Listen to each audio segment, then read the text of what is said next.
Brooks, Hello, welcome to South Africa. great to be here. Danie, hou je nog uit? Ek weet nie. My mielies dink ek hulle hou dalk nie meer uit nie, en ek dink ek ook nie, maar ja, ek dink ons kan wel 'n bietjie praat oor wat gebeur het hierdie laaste, Ja, is het total turnaround, né? Ons het van die een ekstreem na die volgende ekstreem. Baie nat tot kerkdroog.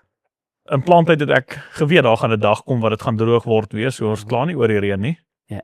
Maar dit het baie droog geword hier, so ons vir my te vinnig droog geword vir hoeveelheid reën wat ons gehad het, en ek moet sê van die 1 Januarie tot waar ons nou is, twee seisoene terug was die droogste seisoen wat ons nog ooit gehad het. Ja. Maar ons is nou, as ek die voorseisoen uithaal, is ons nou die droogste wat ons nog, my ouma sê ook, sy in al die jare wat sy weer die rekord hou, ons was nog nie so droog gewees nie. En weet jy, ek is dankbaar vir 1 of 2 bye reën wat ek op sekere kolle gehad het. Die reën het, ek wil sê, betyds gekom vir daai mielies. Ja. Maar daar waar ek nou is, ek het mielies wat al afgegaan het. Graanvol, is nog nie black layer nie, hulle begin dent. En dit lyk nie goed nie. Maar ek het mielies ook nog wat, ek het Brooks net nou gaan wys daar, en ek dink ek het mielies nog wat baie potensiaal het. En dis so kol huidiglik by my. Ek moet vir jou sê, ek dink binne in 'n land kan ek 'n dooie kol en 'n gekol hê wat gaan, want dit is hoe klein die baie reën wat oorkom nou is. Ja. Ek het lande wat ek dink van die 1 Januarie tot nou toe, het ons nog nie 30 mm gesien nie. Jy weet, so ons moes bestuiving deurgaan, bestuiving, graanvol, 30 mm, verskriklik hoë temperature. Dit werk nie. Ek moet sê die nou-tal het baie gehelp. Dink jy, Definitief. jou dinge sou anderster gewees het as jy nie al vir 8 of 10 jaar die mate en sulke goetertjies gebruik het en minder korrelkunsmis gebruik het, meer liquid gebruik het? Dink jy dit sou beter of slegter gelyk het? Dit sou slegter gewees het. En nie om my benadering, ek dink te defend nie, maar ek weet dit sou slegter gelyk het, want as ek kyk hoe van my lande lyk, en ek het weer daai korrelkunsmisproef gedoen, en nee, ek is jammer, nie op my plaas nie. Op my plaas, die liquid goed lyk baie beter, en ek kan sien die lande wat ek die langste nou al, weet my mate en goed, en my bekalkingsbenadering en alles doen, en ek moet sê die presisie hierdie jaar wys, hoe dit betaal het om die varierende stand en goed, nie op gronddiepte nie, op biologiese bestuurzones. Ja. So dit lyk, as ek dit anders moes gedoen het, nee, ek dink nie, dan sou definitief teergegaan het nie. So Ons het nou hierdie jare korrelkunsmis gebruik vir die vir ons topdress wat die mate as 'n coating gehad het jy hom ook in die proef? Ek het hom ook in die proef gesit, en ek moet sê, ek kan nie, die vloeibaar lyk net soveel beter, en ons gaan net nou vir hom ook vra oor, bietjie rakende dit, Ja. maar regtig, ek moet vir jou sê, ek kan nie, en ek kan nie sê, ek dink die benadering, en hoor nou mooi wat ek nou vir jou sê, ek dink nie my benadering is wat my red nie, ek dink die liewe Vader se genade, Yes. dink ek dra hierdie oes huidiglik, want ek het koppe wat vol bestuif is, en die koppe is nog vol, Ja. en dit is nie menslik moontlik dat dit so moet lyk nie, so weet, genade van bo af, dink ek is nog steeds die nommer 1 ding, dit bly die nommer 1 ding, maar ek dink my benadering, die bietjie reën wat daar gekom het definitief, ek dink bygedra ook tot dit, en maar ja, dit is hoe dinge hier by my kant lyk, sojas, ek het sojas wat regtig houe vat, kortgroeiers gaan oes maak, eintlik ek wil amper sê, hulle het al, ek dink 'n redelike oes gemaak, Ja. medium langgroeiers, hier waar ek nou staan, se kan reën kry binne die volgende week, gaan daar dalk nog 'n oes uitkom, maar ek dink die potensiaal gaan wees wat die vinnige goed het klaar opgekom, weet het opgekom, geblom en 'n oes gemaak, weet so, maar ja, dit is eintlik hoe dit by my lyk. Ek moet sê van die plaas was dit gisteraand, die plaas aan die ander kant hier grond, aan die ander kant die dorp het goeie reën gehad. So daar staan nog 'n redelike fris oes. Maar hier by die huisplaas lyk nie is maar hy vat maar houe, ja, so. En maar ja, genoeg van my, hoe lyk dit daar by jou kant? Ek was baie bekommerd oor my laat geplante goeters. En ek is eintlik nog steeds, ek is baie dankbaar ons het tussen 35 en 70 mm reën gehad, nadat ek eintlik die 11de Desember laas goeie groot reën gehad het. Ons het jy kry 'n 7 of 'n 5 of 'n 2, maar hierdie Januarie was dit moeilik geweest. Ek meen, soos jy sê, 20 of 30 mm. Dit is die eerste groot by reën wat ons kry hierdie jaar. En ek het vandag deur daai lande gery, jy kan nie water sien staan nie, dis weg, is in die grond in. Spons het getrek. Die spons het getrek, ek is baie dankbaar, ek het my verdigtings opgehef. Die wortels het so diep gegaan as wat hulle kon. En soos ek sê, daar is sojas wat dis 'n wonderwerk dat daai goed eers laasweek begin verlep het. Deur die dag en die nag het hulle nog alright gelyk, maar as ek nie daai opheffing gedoen het nie, daar was daar vandag niks gewees nie, alles sou dood gewees het. Op spesifiek daai probleemlande van my. Maar soos jy sê, groot genade, baie dankbaar. Ons het alles reg gedoen, so reg as wat ons kon. Ek dink dit dra by. Al doen ons baie goed verkeerd. Ja, ek daar's 'n paar goedjies, ek moet 'n nuwe handboekie kry. Ek moet 'n paar goedjies begin neerskryf. Ek het grys hare bygekry van om te Ja, nou ek's lankal grys. So die bank staan en klop mos gereeld daar in die deur daar by my, so dis nou maar so. Maar op die einde van die dag dink ek ons gaan my laat goed, dis nou weer eers daai ding van die boere is nooit tevrede met niks nie. Ons moet nog reën kry, maar ons moet nog hitte kry. Veral vir die goed wat nou eers in die saad inkom by my op my wit mielies veral. Geel mielies wys daarom hulle moet nou begin graanvol klaarmaak en begin skepel. So ons hoop dit gaan goed uitwerk. Ek glo so, ek vertrou dis in elk geval buite my hande. Ek kan nie niks wat ek sou omtrent kan doen nie. Presies. En ek weet partykeer, dit maak ons maar baie depressief. Dis maar golfbaan tyd daai. Ja. Slaan ons maar 'n paar balle en ons voel beter. Daarom die greens is groen, so ek dink ons sal dit oorleef. Ons oorleef dit altyd. Ja, en ek dink ons gaan praat. Ek dink 'n paar van hierdie goedjies hier voor, maar ons gaan vir Brooks deel van die gesprek maak van dit. Maar ja, ek weet hoe ongemaklik dit is as iemand nie in jou taal praat nie. So Brooks, do you concur on that? Whatever you say, Danie. Yeah, no, Brooks, so he just gave a crop update on how the season has been so far, but I think before we go forth, I'd like you to introduce yourself. I'm Brooks Cardinal. Okay, that's enough, Brooks. It's not really important. That's not why we're doing the show. Oh, so great to be here. Just like at home. But no, I'm Brooks Cardinal with Cardinal Farms. I farm with my brother in the States. We're from Indiana, Oaktown, Indiana. And we farm corn, soybeans, wheat, and watermelon. And I must say, this is the sweetest watermelon I've ever tasted. And they waste 2/3 of the whole watermelon and just eat the centerpiece, which I call the heart. Don't get it, but it's really tasty. Must be in one of those US feet. Well, It's the best part. well, obviously. The red pot. Yeah, that's right. Must say you look good in front of a red tractor. Yeah, that's Brings out the color in your eyes. yeah. Well, thank you. Maybe that's something new I need to try, but it's definitely something different. But But you can see there's no oil leaks and so everything's perfect, man. when I It's not an unlock you need to make it leak oil. but when I got here, the hoods were up. So what's that tell you? No, it's just to prevent the overheating. Yeah. Yeah. No, Brooks. I think you're one of the higher yielding guys that I know, and congratulations on that. And I know it's not a silver bullet, or maybe you've got a silver bullet. If you've got one, just share it with us. No, I wish I did. And we're playing with small plots, trying to learn from it, and we've been successful. It's irrigated, so but we are far from having everything figured out. We're learning every day and learn from our mistakes So, mainly. I just want to inform our viewers that, and this is just my opinion. Please correct me if you think I'm wrong. You're wrong. The type of soil that you are getting your success from, it's quite sandy, deep sandy soils. Yes, you do have irrigation, but there's a couple of things that you do to get where you are at the moment. It's cover crops, it's crop rotation, fertilizer, Well, give us a bit of an insight on what's happening on your okay, farm. before you begin, so I just want to tell the guys, so I think I quickly did the conversion. So your yield will be, it's about 23, it's going to be close to 23.2 tons per hectare. Adjusted to the moisture levels that we have and the doing all the conversions. So yeah, that's a proper yield. I know, that's not, you don't grow that overnight. No.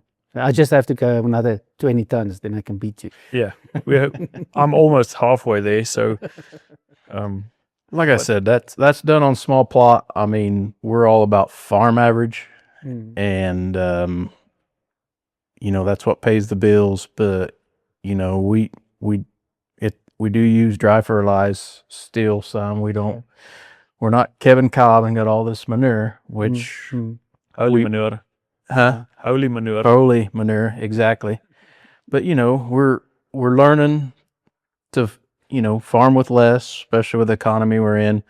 But a rotation is a big part of our success, I believe. With we do the corn, we grow winter wheat, double crop it with soybeans, and then every 4th or 5th year is the watermelons. Yes. And that whole rotation deal is the key. The wheat is such a big deal, building our soils, building carbon in our soils.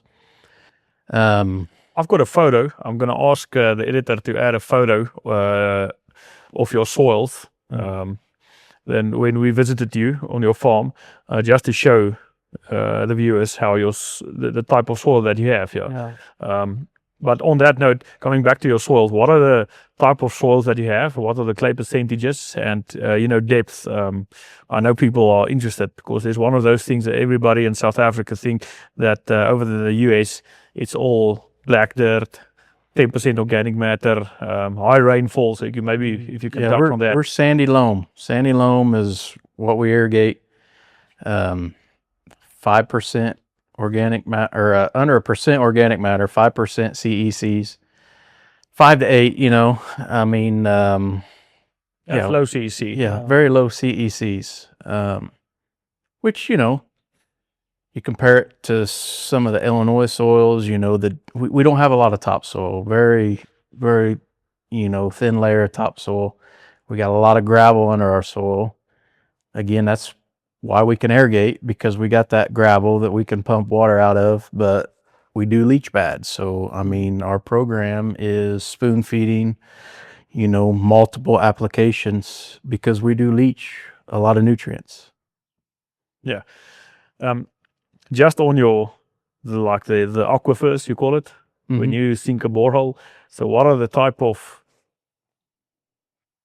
gallons that you extract from that? Well, you told me yesterday on one of the new pivots you're putting up. I'm going to have to open the converter here.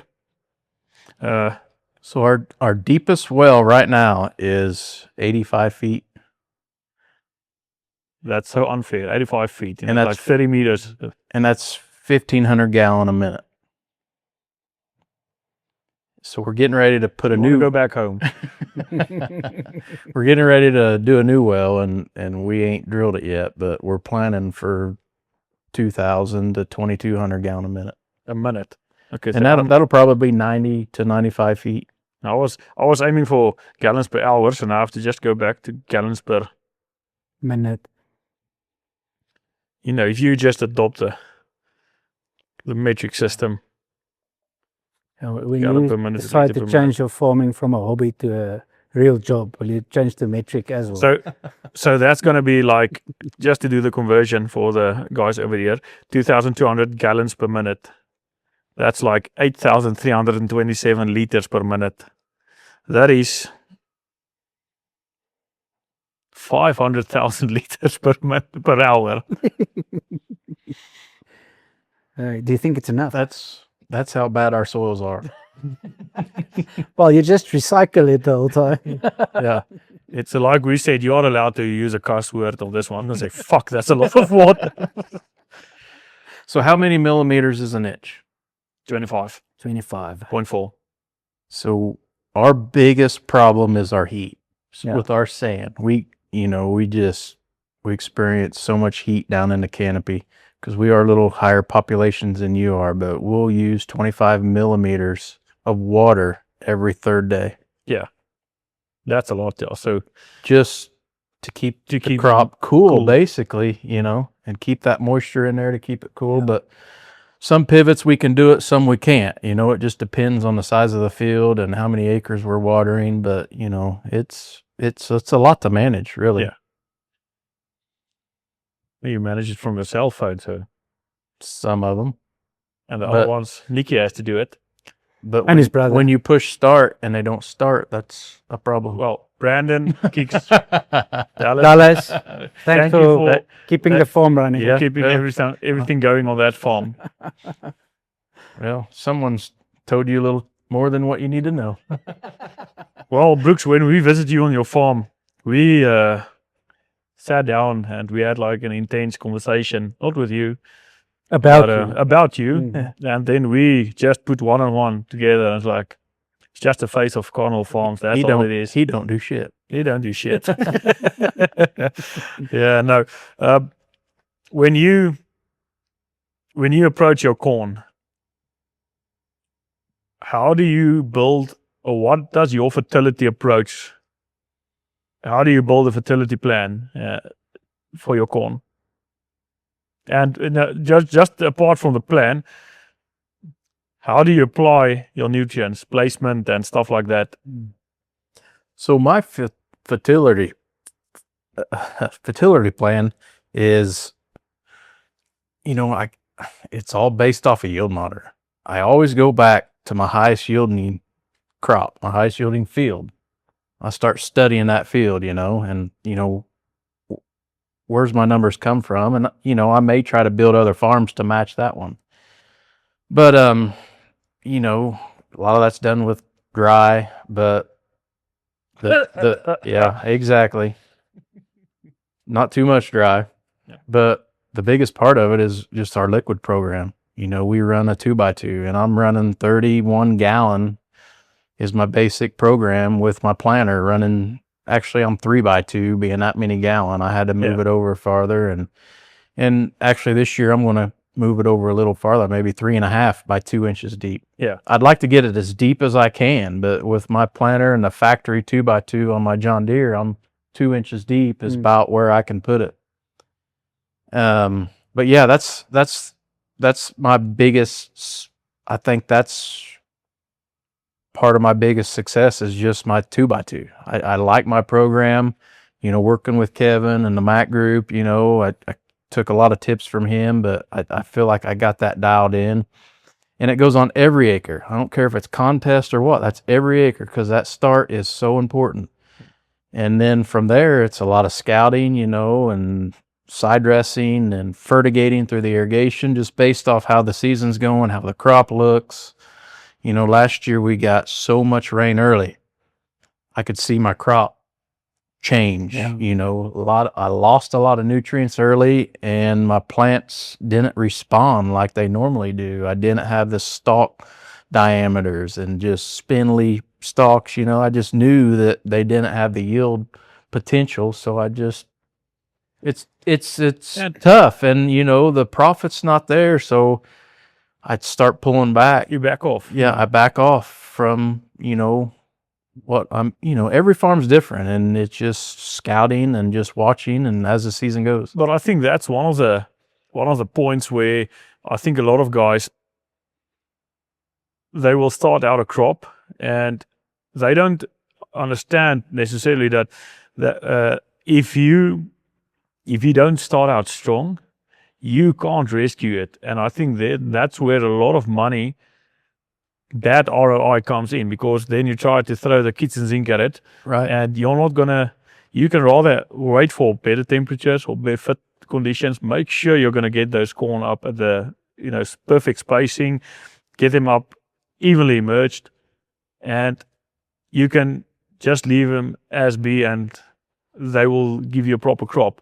Now, if you start on the back foot, you try to save whatever you can, or you try to improve, and you're not improving anything. And then it's money that you're going to lose. And I think what you said now is, and that's the thing with continuously monitoring your crops, being in the field and seeing that all right, now it's not going to help me if I'm going to throw in money at this or foliar feed, or it's just you're not going to grow 200 bushel corn, so don't spend. Exactly. Don't try and make a 225 bushel corn out of a 150 bushel corn crop. And sometimes, how do you feel about your representatives when they come to your farm and tell you, but no, just we've got a few jugs over here, but not necessarily the contents of these jugs, but listen, take this jug, just go and spray it. Those thin stalks don't matter. We're a month away from planting.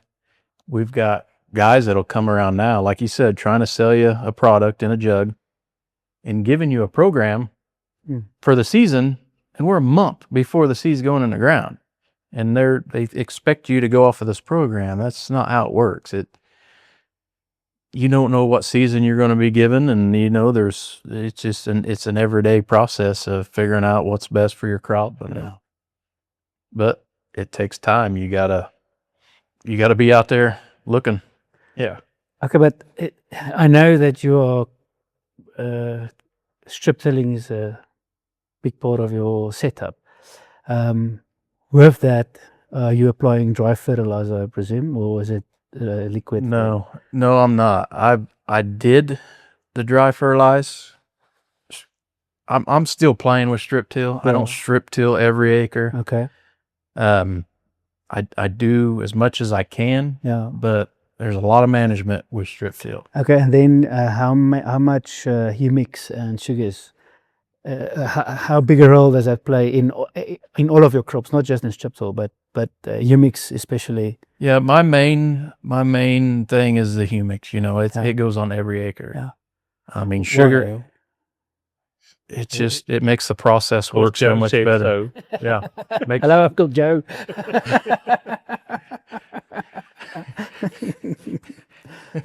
But do you find that it keeps then biology, nutrients? Not just in biology, the nutrients, does it hold it a bit better in the soil? That's the less key. leaching. Yeah, that's the whole reason, I try to ROI every product that I use. Yeah. I can't honestly say I can ROI my humics every time, but it is so important on the leaching. It does hold it there. So I just want to tell our Afrikaans viewers, ROI is return on investment. Is nie Amerikaanse term nie. Dis nie roei in Engels nie. Return on investment. Okay, thank you. But yeah, it's stabilizer, I guess, is what we use. Yeah. It's a great stabilizer. I mean, that's the only thing I recommend using to stabilize is humics. That's what it's for, and it does a great job, and it makes everything else do its part as well. Okay. And then when you double crop your beans. Now, before we get to that, what's the row widths on your soybeans and your... Yeah, you're talking beans now? I thought we were talking a good crop. No, but listen, we need, for Danie's sake. Okay, he's just a bean king. No more beer for you. Hey, for corn, he's a has-been king. I'm just going to have a trophy. Sorry, it's the other way around. No. So what was your row width on corn? You're 30 inches on 30 corn. inches, yes. And then 15 inches on... 15 inches on soybeans. And on watermelon? Huh? Watermelons? 7 foot. 7 foot. Oh, you can come and farm in the western part of Africa then, South Africa. They plant corn in 7 foot rows, yeah. 7 feet. Yeah. In Africa, you're a shit farmer. You haven't raised anything, so even if you do like 15 bushel corn, it'll be your best. I'll try anything. Yeah. So now, Johann, back to your question. What was my question? Double crop. Double cropping on beans, yes. So you do the wheat, and then you double crop your no-till. Your beans. Yes. No-till them in. Yes, we plant right into our wheat stubble. Okay. And do you prefer a quicker or a slower variety bean? Yeah, maturity group. So we used to be, me and Danie kind of talked about this earlier, we used to be group. Highlight this. Yeah, we used to be group 4 beans, but we've been lowering our maturities.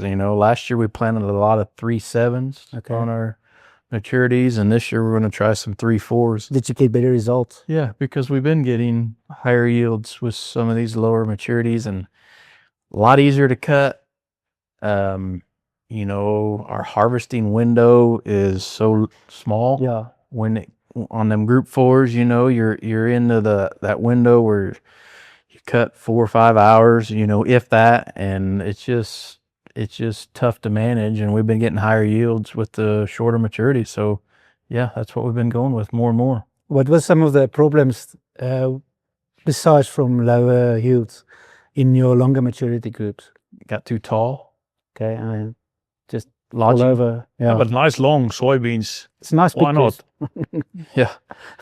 They just as soon as they lean, I quit going to that field. I don't even want to water it anymore, just because our pod counts ain't there and just no yield. I like those short beans and double crop. And you think, we're planting middle June all the way up to the 1st of July, which is late.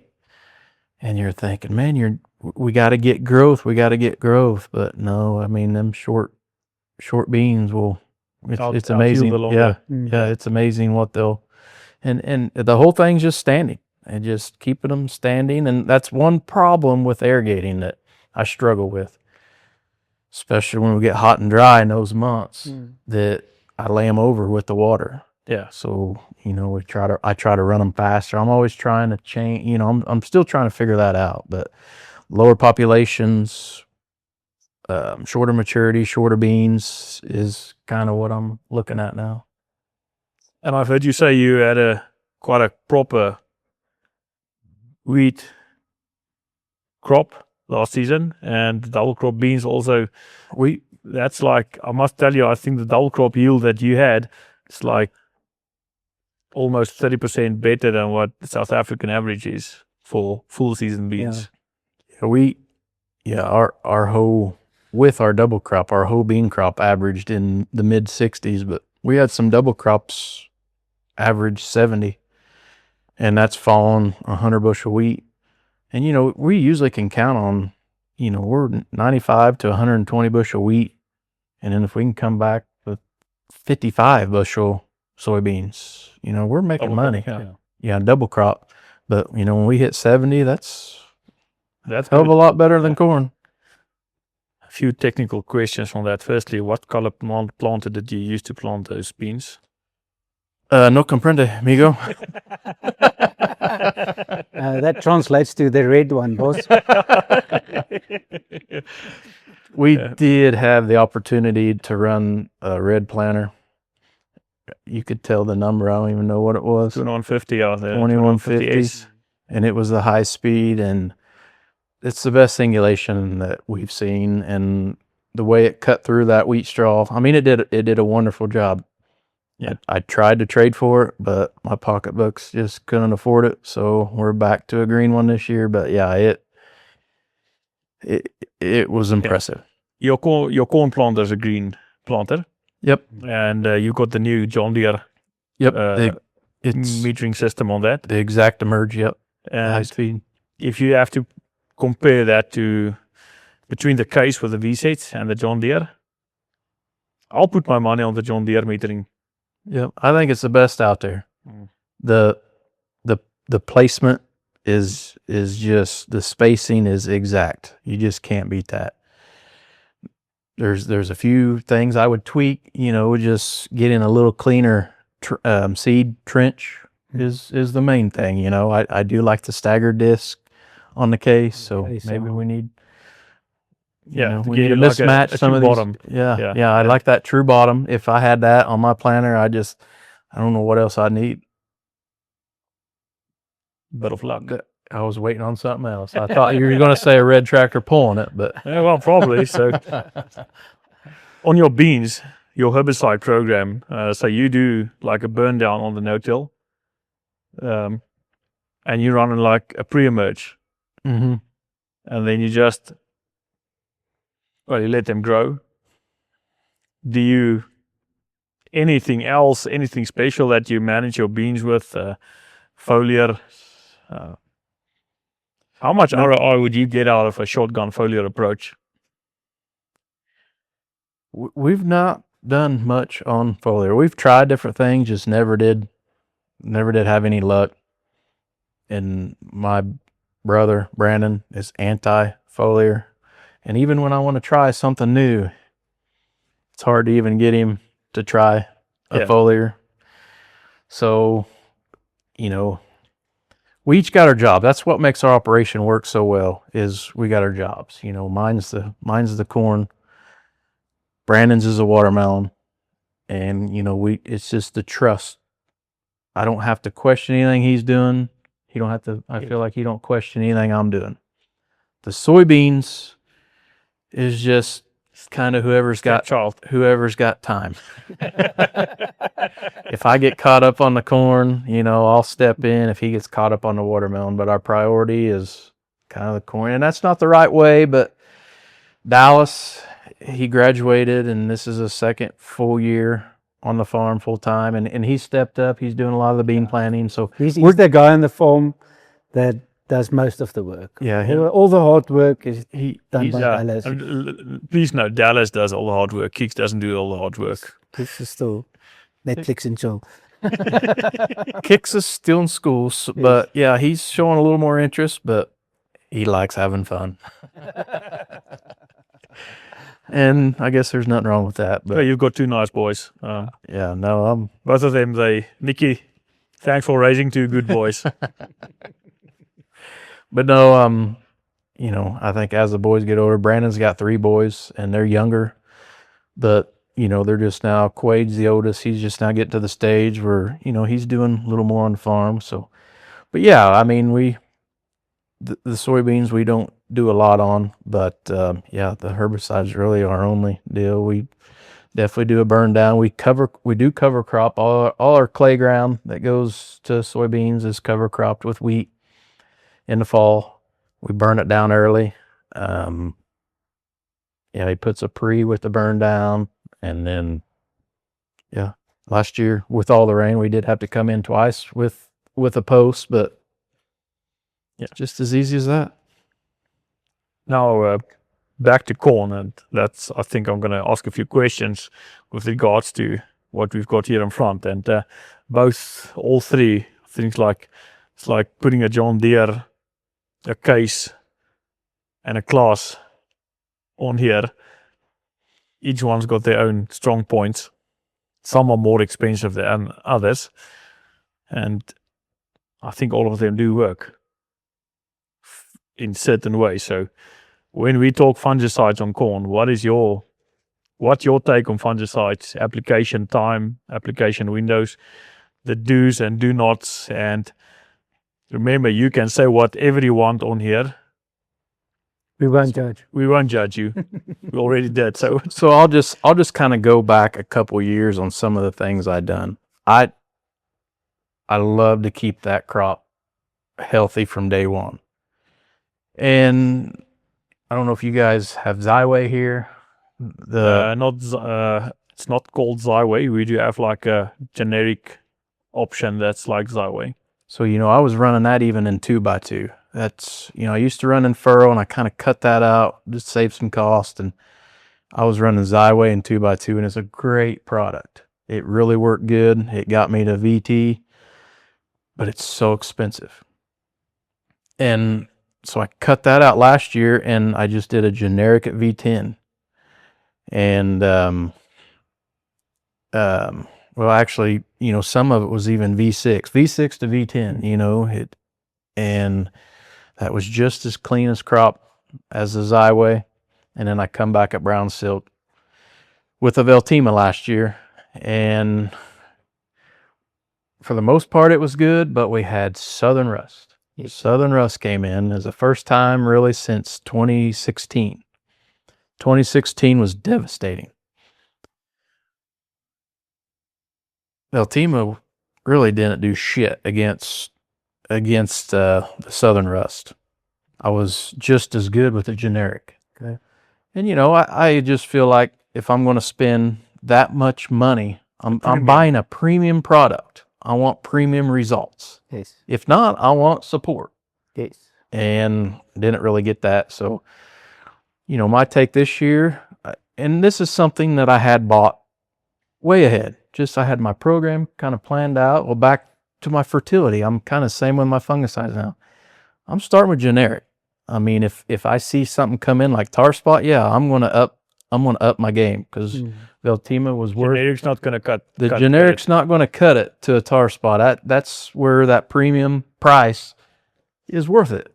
But as far as Southern Rust, it didn't do nothing. I was better off saving that money, buying a generic later too, and then I had plenty of, I had a little more finances to go back after it again. Yeah. Yeah. Like a rescue application. Yes. Yeah, and I do know you ran generic, and I do know you run Veltima. That's like the yellow one we have here in the middle. But you also told me you're running the one on the other side, I think in wheat. Yep. I think that's what Brandon's running wheat. Yeah. Yeah. But it just shows you that like there's certain products will maybe work better in certain crops. It's not to say you need to stick to one on Right. Yeah. on everything. Yeah. But I think once again it comes back to at that moment when you need something and you try it and it gives you ROI, you stick with it. Yep. But you don't pre-buy one thing for everything. And I think at the moment with the current sherry corn prices we have and soybean prices, and I think agriculture as a whole, I think in South Africa and in the States, I'm at that point also where if I can save money on this and I don't need to buy that, I'm sticking to this. But if I'm going to need that, I'll do that. But Right. I'll wait up until the opportunity or that situation that's going to tell me what I need.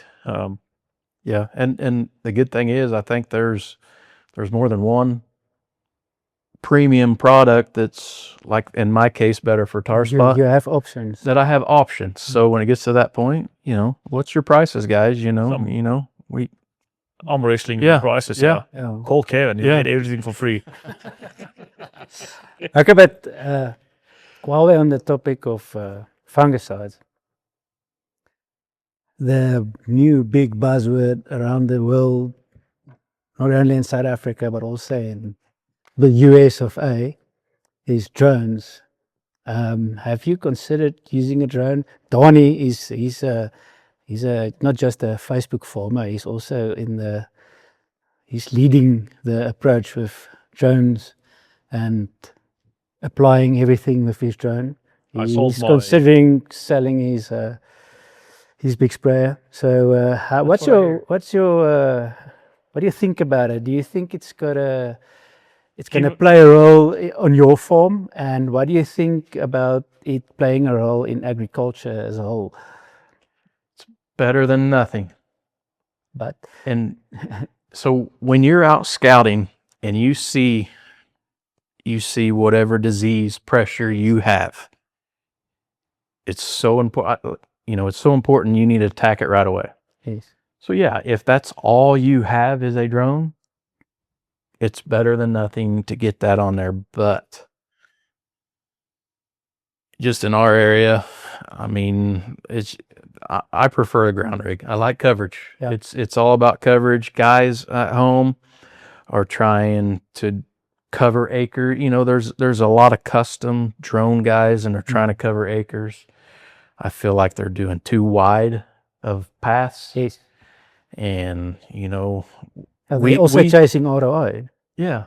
And we've done drones and watermelons when it's really wet and we're trying to keep our spray on our spray schedule. And I know Brandon does 25 feet widths. If it's a 5 mile an hour wind, go to 20. They don't like it, but we want to go to 20. Yes.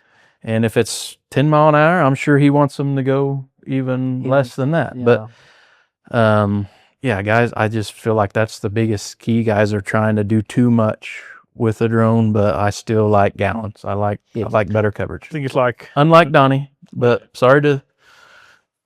I like chucking away a small crop So leave me alone. That's why I'll stick to my drone. So, and so I think there's a lot of controversy when it comes to drone, a lot of shop talk and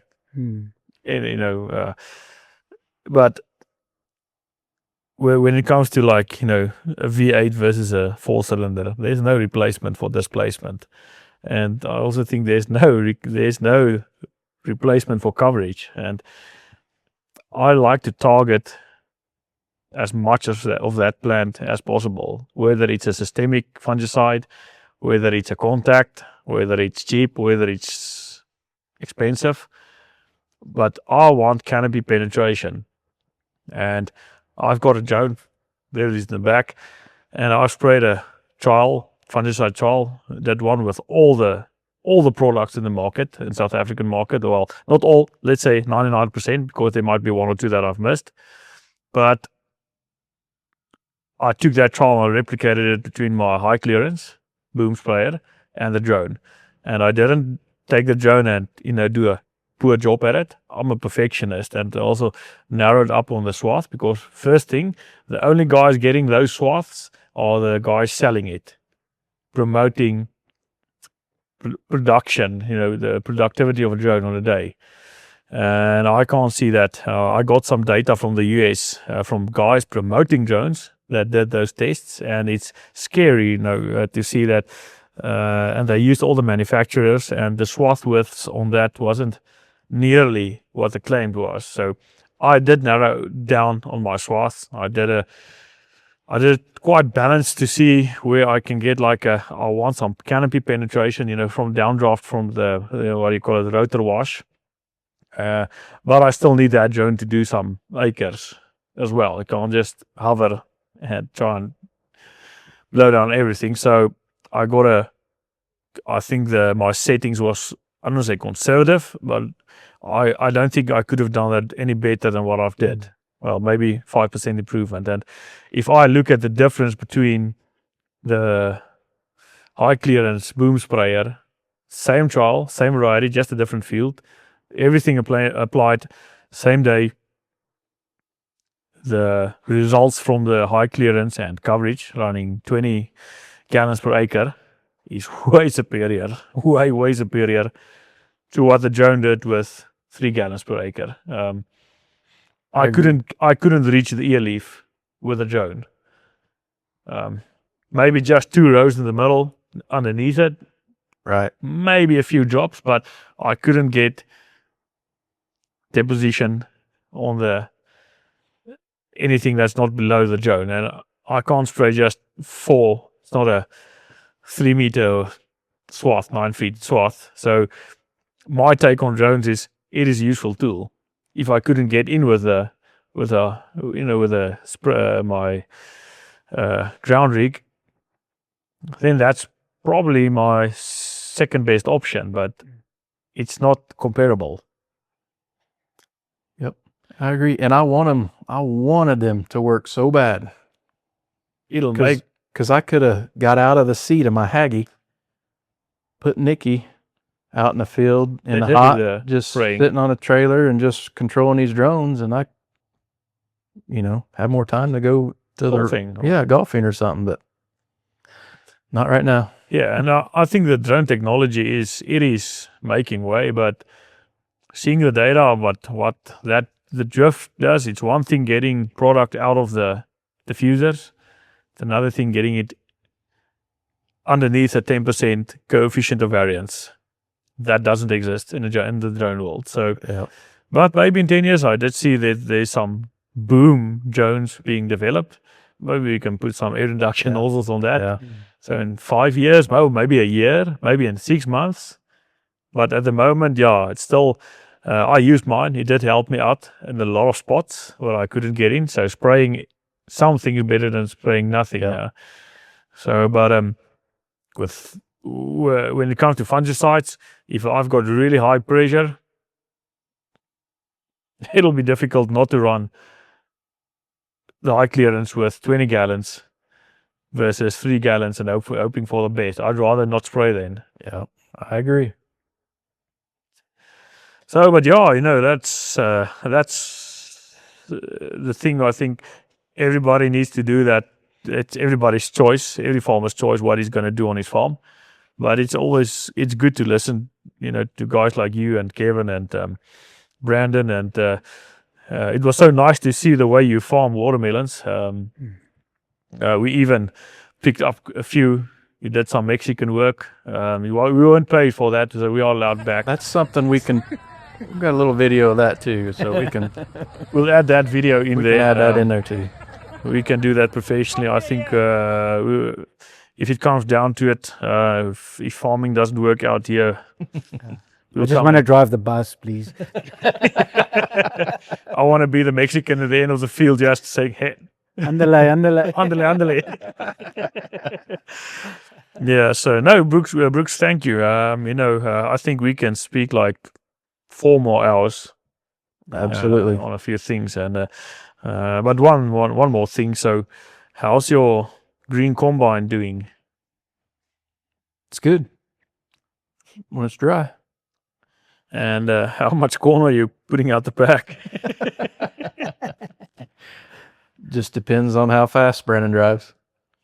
No, when we're in high moisture corn, we're being very cautious. It's a good thing that our dryer's slow too, because we can fill it up fast, so there's no need to get in a hurry. Yeah, no, I'm just joking, buddy. But I think I also want to try a green combine in future. I think the newer models with the bigger sieves definitely a big improvement over the old ones. And we've just got a great team at home, support with our John Deere stuff that we've worked with for several years. Actually, the guy that runs our dealership, I went to high school with him, graduated. He was a year older than me, just great friend. And, it's the team that you build and, surround yourself with good people. And, that's just one of the things that makes everything work. And it's not just equipment. I think your input guys on everything, and I think, the whole family. And Yep. So if there has to be like you already asked your one question. A brawl. No, we've got 10. If there has to be like a throwdown back at home between Chelsea and Nikki, who's it going to come down to? Chelsea wins. Nikki, you may throw him with a brick now. Chelsea wins. Nikki will back down. I guarantee it. Well, I must say, seeing your operation and everybody that's active in there, everybody knows how to do their part. And Kix and Dallas, really 2 good boys. You raised them, Nikki, you raised them perfectly. She told them, just don't be like your dad. And that worked out really good. The only guy that I do figure is that I question is Brandon. There are some questions. I've had a lot of people say the same thing. Yeah. So I'm not on the wrong track. So no, you're Brandon. Don't worry, buddy. We'll work on you. Eventually, you'll get there. Yeah. Like he may need a trip over here to South Africa. We need to bring him over here. Yeah. So that's right. He needs, maybe a trip to the Lions. Yeah. So, but thanks, buddy. And thank you for setting Thanks for allowing me to be here. And setting a trend. And I know who you look up to. And I'll put a cheers on that. I can only imagine where this is going. Look, it's also Danie's hero, so we won't mention the name. But he's got a poster behind his office door, and he loves just staring at it without his shirt on. So it's really questionable, but yeah. Well, that's what I did from you. So, but thank you for setting an example and being an inspiration to a lot of farmers. Now there's a lot of young farmers and farmers in South Africa. They do like, I know they watch Corn Warriors, and I do know they look at Live to Farm. Yeah. And it's nice seeing what you're doing over there. And Nikki said on her behalf, she's inviting everybody from South Africa over there. Ice cream and watermelons on the house. Brandon's paying. Yeah, that's right. Come on over. Yeah, so no, thanks. And yeah, but on that, and I think on all your achievements and, the whole family back at home and the way you're doing everything, well, cheers to that. Yeah, so. And then just allowing us on your farm, I don't think it will happen again, but giving us the opportunity to see how you operate on that farm, not keeping too many secrets from us, showing us everything, telling us everything, like you said, setting the example, and showing us how. I even let you out in my best field too. You did, Yeah, you did, and a lot of people do that. Oh shit, that wasn't good for corn. But you also showed us that in some of the more difficult soils and just the challenges that you have there, it is possible if you just put the effort in and put your mind to it and use the science available to you. You definitely can make profit. You can no-till on slow species and these oils. Yes, and yet you can no-till, and then there is a way. There's many ways to. There's definitely hope. By. Yep. So, thank you very much. Yeah, right. So, and I think on that note, I'm just going to finish out in Afrikaans, something I want to say. So, ja, ek dink Johann, dit is ek en ons kan lank kuier saam met hom en is regtig voorreg, groot voorreg om hom hier te hê. En ja, ek weet hy gaan op 'n boerdag ook praat. Moerse voorreg. Yes. So, maar ja, en ek dink ook ek weet ons is bietjie stil nou vir 'n ruk, maar ek dink ons is maar besig. En ja, onthou ons gaan 'n bietjie nog praat oor bemarking, back and claw. So daar's 'n paar topics wat ons na terug toe gaan kom. Ons sal al daai goeters is opgelyn. So ek dink ek weet 'n klomp ouens het al gevra hoor wanneer is die volgende een? Yes. En doen maar ja, ek dink dit was bietjie rof en grof gewees. Ek is ook baie op en af, ouens vir wie ek konsulteer. Ek probeer by almal van uitkom, maar ek kom weer daai draai agteruit nie en maar ja, ek weet ek wil nie sê ons het beloftes gemaak nie, maar daar's 'n paar opinies wat ek graag wil hê ons moet doen. So ja, ouens moet maar net bietjie byt vas. Ons gaan by dit uitkom. En ja, ja, en ek dink ons gaan by 'n paar ouens op die plaas kuier. Ons wil nog steeds 'n paar ouens hier na toe nooi. ja, ek het met Jakob gepraat van sê hy sit plek gaan. Ons gaan 'n bietjie daar by Danie hulle kuier. Ja. Danie, ons kom vir jou kuier. Danie, jy moet daai sigarette reg kry. Daai sigarette. So ek dink op die einde van die dag, as ons net eers weer 'n bietjie rustiger is, dan tyd op hande het, dan gaan hy sal ons skole begin, kinders atletiek sal gebeur. Ons eie kameraman het nou vir hom ook 'n drone license gekoop eers, 'n taxi rank of iets so. Ek weet nie of ons nie 'n kameraman gaan hê nie, want hy drone nou net. So ons gaan maar sien waar dit eindig. So stuur in julle CV's vir kameramanne. Ons is oop vir voorstelle, lyk dit my, of stuur julle drone lisensies vir ons. Skort nog 'n pilot of 2. Ja, so maar ja, ek dink op daai noot, ja. Dink jy nie ons moet beter dinge doen met drones nie? Dis drone reise is. Track drone reise. Alright, so the closing statement. Do you think there's any better uses for drones? What can we use drones for? Gender reveal. Wel daai het hulle dit. Nou of pink daai. As hy So ja. Nee, so op daai ene ja.